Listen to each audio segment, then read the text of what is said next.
What is going on, everybody? My name is Dominic from Dominic Talks Movies, and today I'm going to be ranking one of the greatest franchises of all time, and these are the Middle-earth films. This consists of the Hobbit trilogy and the Lord of the Rings trilogy, and they are some of the greatest and most epic films I've ever seen.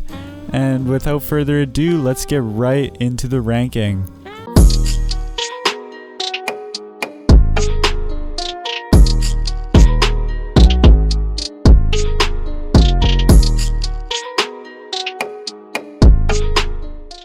Coming in at my number 6 spot, I have The Hobbit, The Battle of the Five Armies. Now, this is easily the worst of the franchise. It was a very bland and boring film. I think with The Hobbit, it was kind of a given that it was going to have pacing issues just due to the amount of source material that they had to transform into over 3-hour films. Also, the film was very predictable. I kind of knew what was going to happen for most of the time. The visuals weren't anything special. They were pretty bland overall. And that's a pretty important part of a film for me, so that kind of was a big turnoff. The characters are still not memorable, continuing throughout this entire trilogy.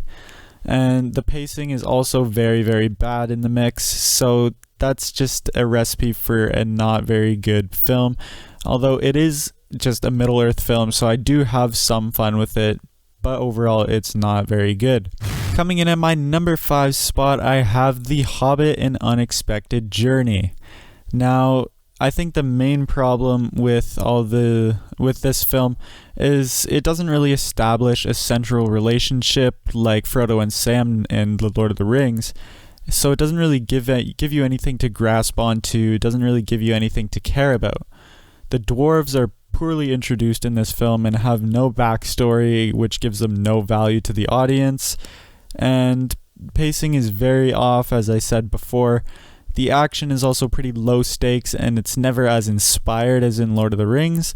And the first act is incredibly slow. And overall, the characters are the biggest issue because you really don't care about them. So when they are in like battles and action sequences, you don't really care what happens because you don't care for the characters, and that's just a recipe for a film that is not very good.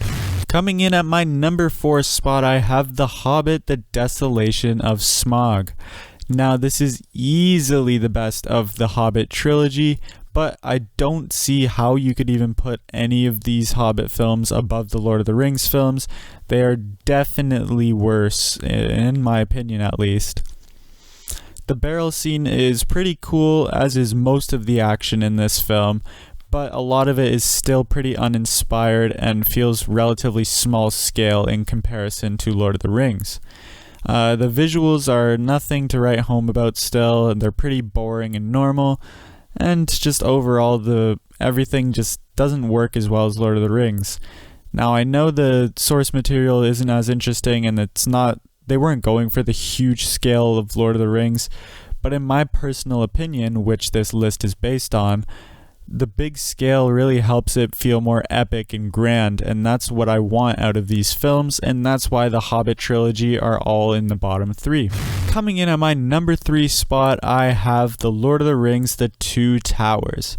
Now, this is definitely the worst of the Lord of the Rings trilogy, but still miles better than any of the Hobbit films, just because of that grander scale. Now, I think one of the main problems with this film is the pacing is a little bit off. It feels kind of disconnected from the rest of the Lord of the Rings films. It's more character-based rather than about the adventure, which seems a little kind of going off from the main storyline, and it throws you off a little bit. They made Frodo and Sam go so far in Fellowship that they kind of had to pump the brakes a bit in this one, and we get very, very little from them in this film compared to the other characters. But having said all this, the goods definitely outweigh the bads, like the battle for Helm's Deep, which is, in my opinion, the best battle/action sequence of all time. And the goods outweigh the bads of this film, but the goods of the other two Lord of the Rings films are just stronger than this one. Coming in at my number 2 spot, I have The Lord of the Rings, The Fellowship of the Ring. Now this is a very close one. I'm always trying to decide between this one and my number 1 spot for which is the best. I just love Fellowship because although it's not really focusing too much on the characters, it gives us enough character moments to care about the whole Fellowship.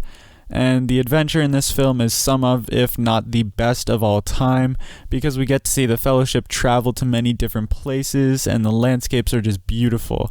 I think some of the best adventure in this film is when they have to go up the mountain passage and then Saruman is trying to stop them and then they're kind of have to decide where they go next. They decide to go to the mines of Moria, which is just an incredible location, and just overall it's just a great film with some amazing adventure. But coming in at number 1, I have The Lord of the Rings, The Return of the King. Now, I think this always has and always will be my favorite of the trilogy and of the franchise as a whole. It's such a perfect conclusion, and I personally think it is a perfect film. The action is absolutely phenomenal, the best in the franchise, and we still get good amounts of adventure and character moments to still have the emotions that we need to have. We get lots of suspense in the mix and also some really emotional moments, giving us one of the most emotionally and physically draining films with over 4 hours of runtime and not 2 minutes to let you breathe. This is exactly what the film needed to do, and I think it was perfectly executed, just an absolute masterpiece. And that is going to do it for my ranking of the Middle-earth films. If you agree, definitely make sure to leave a like and let me know in the comments section. If you don't agree, I would love to hear your list down in the comments section. I will make sure to reply to all of those comments. And also make sure you guys like the video to help support my channel, and also subscribe if you are new and hit that notification bell so you never miss one of my videos. Since my school is going to be starting soon, I'm going to be posting a lot less, so it's going to be about 2 to 3 videos a week, but I still want to get some content out for you guys. And with that being said, that is it for this video. I'll see you guys in the next one.